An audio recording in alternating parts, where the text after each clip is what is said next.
పట్టణంలోని మారుతి నగర్లో గల సాయి ఆశ్రమంలోని దివ్యాంగ విద్యార్థులకు 2 జతల స్కూల్ యూనిఫామ్స్ అందజేయడం జరిగింది. సైదాబాద్ మండలంలోని నల్లని రామయ్యపల్లి గ్రామానికి చెందిన పోలుసాని రవీందర్ రావు సులోచన పుణ్య దంపతుల ప్రథమ పుత్రుడు పోలుసాని అజయ్ రావు లండన్లోని సాఫ్ట్వేర్ ఇంజనీర్గా పనిచేస్తున్నాడు. తన కుమారుడు పోలుసాని అజయ్ రావు 31వ జన్మదినోత్సవాన్ని పురస్కరించుకుని సాయి ఆశ్రమంలో ఉన్న 30 మంది మానసిక దివ్యాంగ విద్యార్థులకు స్టిచ్చింగ్ ఛార్జీతో సహా 35,000 రూపాయల విలువ గల ఆశ్రమ విద్యార్థులకు స్కూల్ యూనిఫామ్స్ 2 జతల డ్రెస్సులు దివ్యాంగ బాల బాలికలకు పంపిణీ చేశారు. ఈ సందర్భంగా ఆశ్రమంలో ఉన్న దివ్యాంగ విద్యార్థులందరికీ అందరి సమక్షంలో అజయ్ రావు బర్త్డే కేక్ కట్ చేసి పళ్ళు స్వీట్స్ పంపిణీ చేసి విద్యార్థులందరికీ ఒక పూట భోజనం వితరణ చేశారు. ఈ సందర్భంగా పోలుసాని రవీందర్రావు సులోచన మాట్లాడుతూ పిల్లలకు దుస్తులు ఇవ్వటం ఎంతో ఆనందంగా ఉందని, చాలా సంతోషంగా ఉందని, దివ్యాంగ పిల్లల మధ్య మా బాబు బర్త్డే నిర్వహించుకోవటం మేము అదృష్టంగా భావిస్తున్నామని వారు అన్నారు. మా దివ్యాంగ బాలబాలికలకు 2 జతల దుస్తులు ఇవ్వటం కూడా మాకు మా పిల్లలకు ఎంతో ఆనందాన్ని ఇచ్చిందని, రవీంద్రరావు కుటుంబ సభ్యులందరికీ కూడా ఆ పరమాత్ముడు అండదండగా ఉండాలని, వారి యొక్క కుటుంబ సభ్యులందరికీ మా పేరెంట్స్ కమిటీ తరపున హృదయపూర్వక ధన్యవాదాలు తెలియజేస్తున్నట్లుగా parents committee president Sutrapu Buchiramulu, committee joint secretary Mohammed Pasha, parents committee treasurer S Shanta తెలిపారు. ఈ సందర్భంగా పోలుసాని రవీందర్రావు సులోచన దంపతులను పేరెంట్స్ కమిటీ వారు ఘనంగా శాల్వతో సత్కరించారు. ఈ కార్యక్రమంలో పాఠశాల ప్రిన్సిపల్ బండారి రాజు, స్పెషల్ టీచర్స్ బుర్కపల్లి కోమలత, ఇల్లందుల రమ, కొత్తూరి మానస, పిల్లల తల్లిదండ్రులు తదితరులు పాల్గొన్నారు. సందర్భంగా పట్టు సంతోషంగా పట్టు చేసుకోవడం చాలా ఆనందనీయం.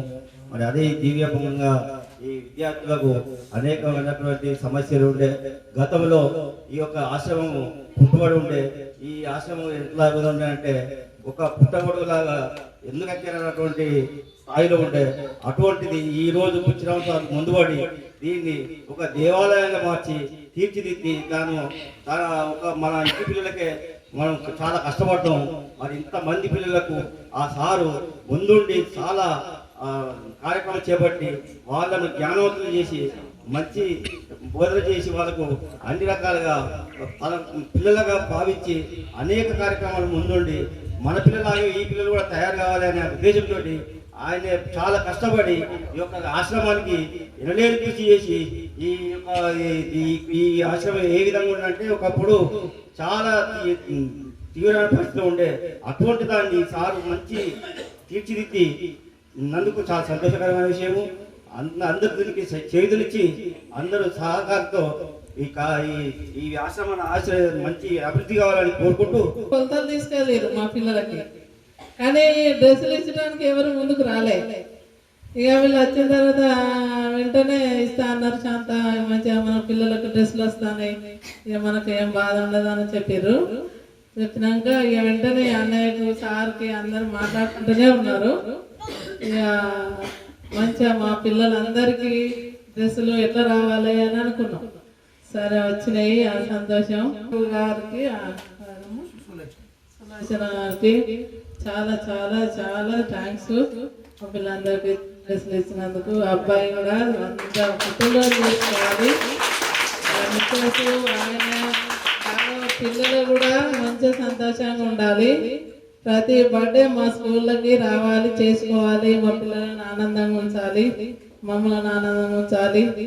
అందరూ పుట్టినరోజు చేసుకొని హ్యాపీగా ఉండాలి. అందరికీ మా పిల్లల తరఫున టీచర్స్ తరఫున కృతజ్ఞతలు. అంతకంటే ముందుగా ఈరోజు ఈ కార్యక్రమం ఇంత బాగా జరుగుతుందంటే మాకు ఇంత మంచి అవకాశం ఇచ్చిన అజయ్ సార్కి హ్యాపీ బర్త్డే. మా పిల్లలకి అందరూ అన్ని ఇచ్చిండు. యూనిఫామ్ విషయంలో ఎవ్వరు కూడా ముందుకు రాలేదు. ఇది మాకు చాలా సంతోషంగా అనిపిస్తుంది. ఎందుకంటే మేము బయటకు వెళ్ళినప్పుడు మా పిల్లలకి యూనిఫామ్ లేక అందరూ కలర్ డ్రెస్సులతో వచ్చినప్పుడు మాకు చాలా బాగా అనిపించేది. ఇప్పుడు మాకు నెక్స్ట్ మంత్ కరీంనగర్లో డిస్ట్రిక్ట్ లెవెల్ కాంపిటీషన్స్ ఉంటాయి. అప్పుడు అన్ని స్కూల్స్ వారు యూనిఫామ్తో వచ్చేవారు, కానీ మా పిల్లలకి యూనిఫామ్ లేదు. కానీ ఈసారి అజయ్ సార్ వల్ల మా పిల్లలు కూడా యూనిఫామ్ వేసుకొని ఆటల పోటీలకు వెళ్తారు. మాకు చాలా సంతోషంగా ఉంది. ముందు ఇట్లాంటివి కూడా ఇంకా పిల్లలకి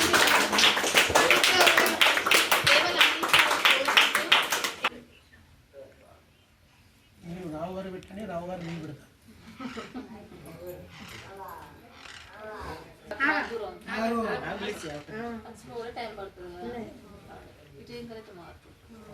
మీరు ఇద్దరు కలిసి దీనికి ఒక పాటు